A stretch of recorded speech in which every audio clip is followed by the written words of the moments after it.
스포츠 하이라이트 전남일보 취재 2부 한규빈 기자와 전화 연결하겠습니다. 안녕하십니까? 네, 안녕하십니까? 어디 계십니까? 지금 대전에 있습니다. 왜 거기 가 계신 거예요? 여기 안 계시고? 대만으로 휴가를 갔다가 아, 네. 한 1시간 반 정도 전에 청주공항에 막 도착을 했어요. 아, 그러셨군요. 네, 휴가는 광주로 내려가는 즐거우셨습니까? 피로는 좀 풀리셨어요? 아, 그래도 사실 뭐 여행을 워낙 열심히 걸어다니는 체질이라 네. 피로가 풀리진 않은 것 같은데 그래도 정신적으로 많이 리프레시가 된 것 같습니다. 다행입니다. 저희는 기아 야구 때문에 많이 지금 힘듭니다. 기아 타이거즈가 가을 야구권에서 밀려난 팀들을 만났는데 많이 네. 힘이 붙였거든요. 네, 저도 많이 힘든 상태에서 휴가를 떠났는데요. 예. 지난주 방송에서 기아 타이거즈가 올 시즌 100번째 경기에서 60승째를 거뒀다고 언급해드렸는데요. 예. 이때까지는 분위기가 상당히 좋았습니다. 대진이 나쁘지 않았기 때문에 선두고치기에 충분히 나설 수 있는 분위기였는데요. 네. 지난주 월요일 기준 6위였던 두산 베어스와 9위였던 하나 이글스를 연달아서 만났는데 상당히 상처가 크게 남았습니다. 예. 아무래도 가을 야구권에서 밀려나 있던 팀들이기 때문에 최소한 위닝 시리즈를 확보하면서 순조롭게 우승 레이스를 이어가야 할 필요성이 컸는데요. 먼저 두산에게 3패, 올 시즌 두 번째 수입을 당하면서 많이 주춤한 모습을 보였고 하나에게도 1승 1패, 우열을 가리지 못했습니다. 어제 경기가 예보에는 없던 비로 갑작스럽게 취소됐는데요. 분위기가 워낙 좋지 못한 상황에서 경기를 치르지 못한 거다 보니까 기아로서는 체력도 안배를 할 수 있고 오히려 반가운 비였다고 할 수 있겠습니다. 두산에게는 올 시즌 보면 6승 1무 5패, 그러니까 근소한 5위였는데 이번 패배로 균형이 반대로 넘어갔어요. 네, 기아와 두산 아무래도 단군 매치라고 불리는 라이벌전답게 항상 치열한 승부가 펼쳐졌었는데요. 지난주에는 굉장히 좀 타격이 클만한 승부의 연속이었습니다. 예. 먼저 화요일에 7대 12로 패배를 했는데요. 선발 투수로 등판한 캠 알드레드 선수가 4.1이닝 7실점에 그치면서 일찌감치 흐름을 좀 남겨주는 모습이 있었고요. 알드레드 선수의 뒤를 이어서 등판한 임기영, 김승현, 이형범 선수도 모두 실점을 더하면서 버틸 수 있는 힘을 만들어주지를 못했습니다. 타선에서는 그래도 소크라테스 선수가 투런포로 좀 이렇게 분전을 해줬는데 실점이 워낙 많이 나오다 보니까 따라잡기는 굉장히 힘든 상황이 됐습니다. 경기 결과는 아쉬웠는데 소크라테스 선수가 차를 바꿨어요. 네, 지난주 방송에서 최용호 선수의 홈런전 소식을 전해드렸었는데요. 예. 챔피언스 필드가 개장했던 2014년부터 쭉 이어오고 있는 모그룹의 통큰 이벤트입니다. 외야 우측에 전시된 차량이나 구조물을 마치면 동일한 모델의 차량을 선수들에게 선물로 줍니다. 이거는 기아뿐만 아니라 상대팀에게도 똑같이 주어지는데요. 예. 소크라테스 선수가 화요일 경기 0대5로 뒤진 3회 말 2사 1루에서 곽빈 선수의 3구째 130km 체인지업을 공략해서 이 홈런전으로 날렸습니다. 차량 앞유리를 직격하면서 깨진 자국이 선명하게 남을 정도로 시원한 홈런이었는데요. 네. 소크라테스 선수는 지난해 6월에도 홈런전으로 타구를 날리면서 차량을 선물 받았는데 1년 1개월 만에 최신 전기차를 받게 됐습니다. 아이고. 아직 출시된 차량이 아니다 보니까 예. 전달식이 이루어지지는 못했는데 야구도 잘하고 차까지 받고 굉장히 좀 부럽습니다.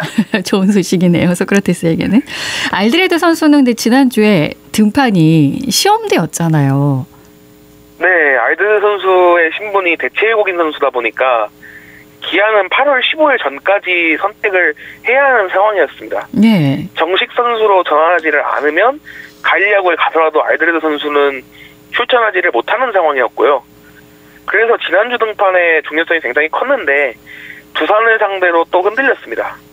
KBO 리그 데뷔전에서도 두산을 상대로 3이닝 6실점에 그치면서 좀 힘에 붙이는 모습이었는데 이번에도 분위기 반전을 이뤄내지는 못한 모습입니다. 예. 한국 커리어 연장에 좀 위기를 맞게 된 것이 아닌가 조금 우려스러운 대목입니다. 저희가 지난주 화수목 이렇게 프로야구 중계 방송을 해드렸거든요. 라디오에서. 네. 와, 정말 세 경기를 다 내리져가지고 특히나 네. 수요일 경기를 보면서 점수가 정말 믿기 힘들 만큼이었거든요. 6대 30. 네. 예. 이 6대 30 전무후무한 스코어인데요. KBO 리그 역대 최다 실점이자 최다 점수 차 패배였습니다. 예. 화요일 경기에서 마운드가 무너졌다고 말씀드렸는데 수요일 경기에서는 거의 초토화 수준이었습니다. 화요일 경기에서 불펜 소모가 컸기 때문에 김승현, 이형범 선수를 말소하고 김현수 선수가 1군으로 콜업이 됐는데 일단 선발 등판한 김도현 선수가 2.1이닝 6실점에 그치면서 조기 강판이 됐고요. 불펜의 경기력이 정말 충격적이었습니다. 김기훈 선수의 0.2이닝 3실점을 시작으로 최지민 선수가 1이닝 5실점, 이준영 선수가 0이닝 4실점, 김현수 선수가 0.2이닝 7실점, 김대유 선수가 1.1이닝 5실점에 그쳤는데요. 예. 곽도규 선수와 장현직 선수가 각각 1이닝 동안 1피안타 그리고 2피안타를 허용하면서 무실점으로 막은 것이 그나마 다행이었습니다. 예. 그런데 9회 초에는 불펜을 앞에서 8명이나 섰기 때문에 가용 자원이 바닥난 상황이었는데요. 결국에 외야수 박정우 선수가 투수로 마운드에 올랐습니다. 예. 이 박정우 선수가 공교롭게도 수요일 경기의 유일한 3자 범퇴 주인공이 됐는데요. 투수 파트에서는 3자 범퇴가 한 명도 안 나오고 야수가 마운드에 올라서 이걸 만들어냈다는 것은 아무래도 좀 기아 선수단이 전체적으로 많은 반성이 필요한 부분이 아니었나 좀 싶습니다. 이날은 도대체 왜 그랬을까요? 현장의 시각도 모두 다르고 팬들의 시각도 모두 다르잖아요. 예. 이 패배가 타격이 클 거라고 생각하는 분들도 계시고 예. 다른 패배들과 동일한 1패일 뿐이다라고 이렇게 좀 말씀하는 분들도 계십니다. 근데 왜 그런지 저도 정말 모르겠습니다. 정말 그러니까 30실점에다가 24점 네. 차의 참패에다가 분위기 수습 가능한 건가요? 이 정도 되는데? 분위기 수습 특히 어려울 수도 있고 예. 그래도 다행히 연패를 끊었기 때문에 괜찮은 상황일 수도 있는데 예. 이범호 감독은 일단 동일한 1패라고 생각을 했습니다. 예. 목요일 경기를 앞두고 사전기자회견에 들어와서 지나간 경기는 지나간 경기다라고 이야기를 하면서 이제 사실 저는 워낙 처참한 경기를 했다 보니까 뒷수습의 중요성이 컸다고 봤거든요. 예. 근데 이범호 감독은 실망스러운 모습을 보여드린 것에 대해서 팬들께 죄송하지만 선수들과는 미팅을 갖고 따로 메시지를 내지는 않을 것 같다. 이제 본인들이 가장 잘 알 것이고 울분을 토하고 있을 것이다. 해야 할 것을 알기 때문에 굳이 수습을 해야 하나 싶은 생각도 있다. 따로 미팅을 갖고 얘기하는 것도 지쳐있는 선수들에게는 좀 도움이 되지 않는다라고 얘기를 하는 모습이었습니다. 많이 지쳤기 때문인가? 체력적으로는 이런 생각도 좀 들고 근데 정말 못했을 때는 못했다고 말하면 안 된다고 그랬거든요. 근데 이제 목요일 경기에서도 또 반전에 성공을 못해서 어떻게 됐습니까? 그 이범호 감독의 말대로 좀 해피엔딩이 되길 바랬는데요. 예. 영봉패라는 또 하나의 치명타를 맞았습니다. 이 영봉패는 무득점 패배를 뜻하는 단어인데요. 예. 목요일 경기는 앞선 2경기와는 달리 굉장히 치열한 투수전 전개가 됐습니다. 5회 말 클리닝 타임 전까지 양 팀이 한 점도 뽑아내지 못할 정도였는데요. 조금 엉뚱하게 승패가 갈렸습니다. 6회 초였는데 1사 1루에서 제임스 네일 선수가 강승호 선수를 상대로 땅볼을 유도했고 이 타구를 직접 잡아서 2루에 던졌습니다. 더블 플레이를 만들기 위한 전개였는데요.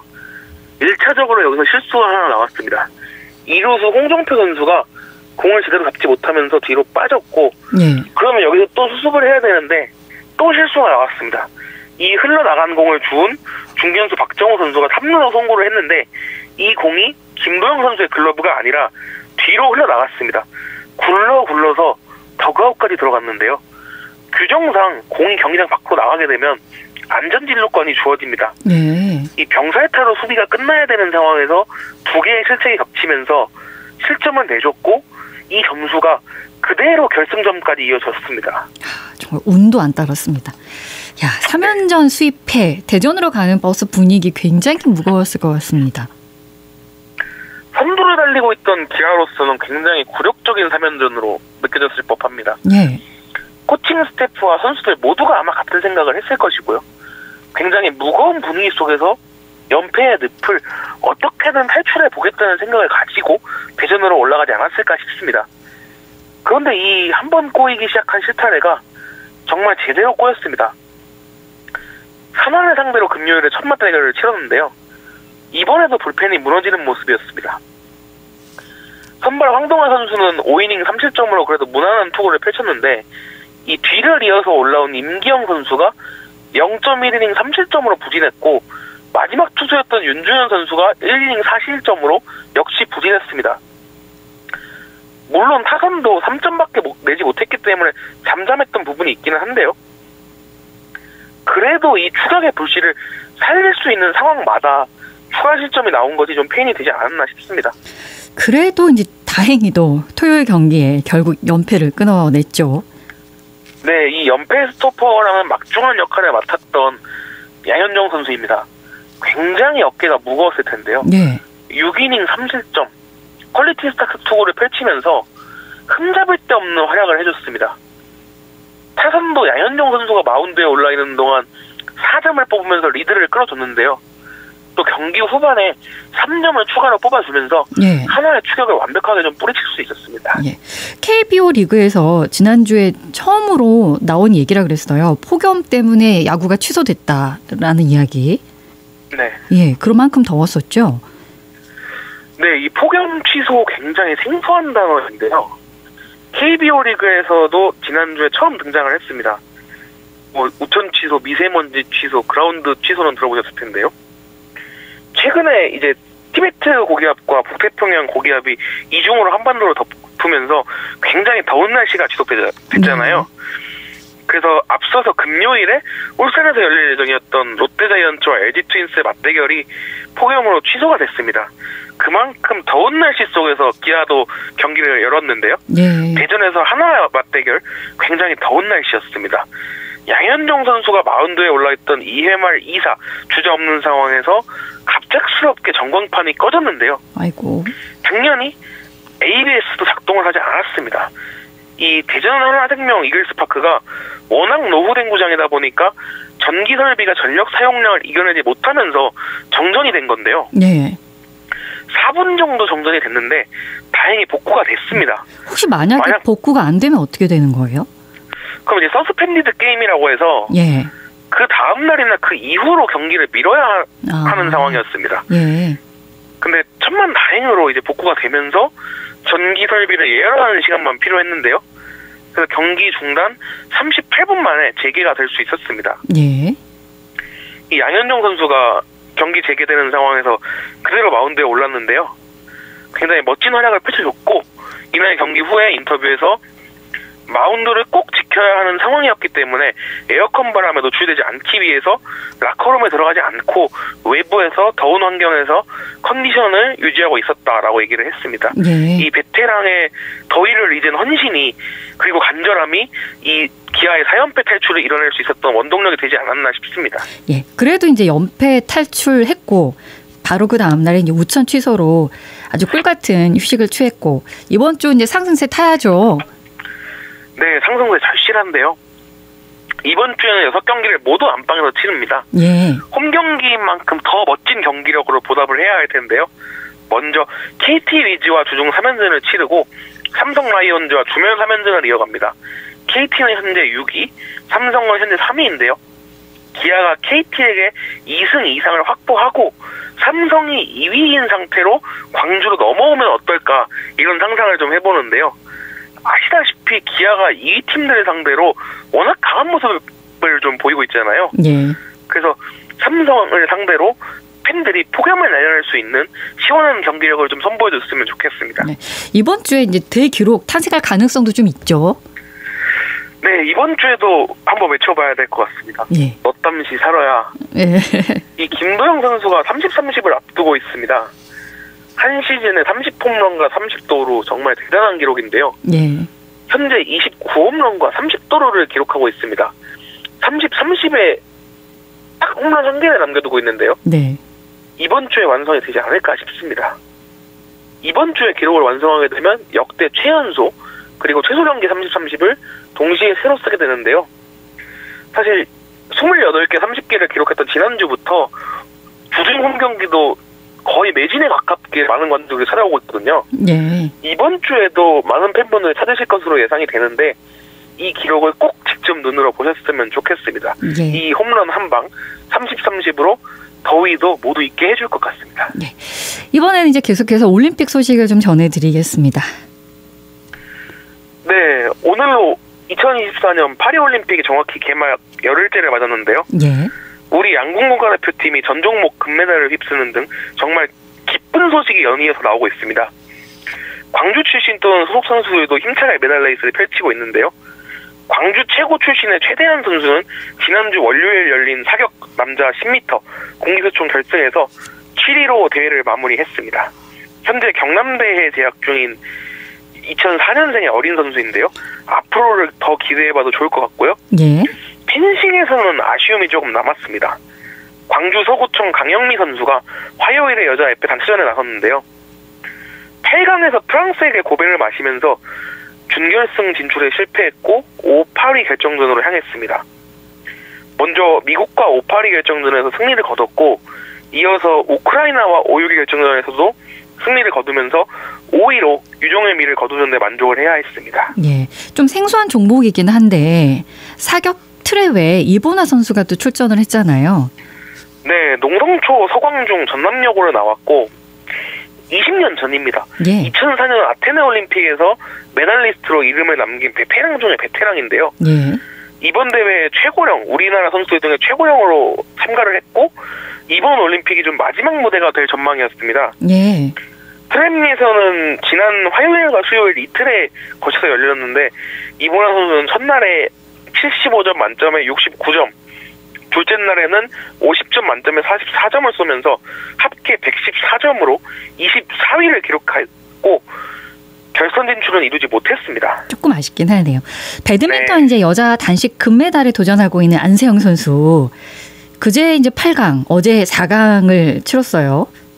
네, 안세영 선수가 이제 8강에서는 일본의 야마구치 아카네 선수를 꺾었고 준결승에서는 인도네시아의 그레고리아 마리스카 툰중 선수를 꺾었는데요. 예. 결승에서는 중국의 허빙자오 선수를 만났습니다. 아, 그래요? 네, 조금 전에 마무리가 됐는데 네. 금메달. 결과 나왔습니까? 네, 성공했습니다. 오. 오후 5시 55분에 경기 시작해가지고 금메달을 네, 지금 한 시간도 안 됐는데 경기가 끝났는데요. 저희 방송하는 시간 동안에 결과 나왔군요. 네, 제가 한참 말하고 있는 사이에 결과가 나와버렸는데 축하드려야겠습니다. 첫 게임, 두 번째 게임을 예. 굉장히 무난하게 가져왔습니다. 좀 안세영 선수가 허빙자오 선수를 상대로 굉장히 편안하게 경기를 펼쳤는데 예. 좋은 소식이네요.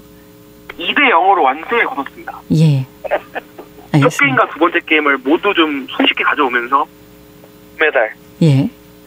이번 대회를 통해서 그랜드슬램에 도전했는데 이 그랜드슬램 도전에도 청신호를 켜는 모습이었습니다. 예. 알겠습니다. 아직 여독 덜 풀렸을 텐데 광주 도착도 못 하셨는데 소식 준비하고 또 알려주시느라고 너무너무 고맙습니다. 네, 감사합니다. 언제 어디서나 내 손 안의 뉴스.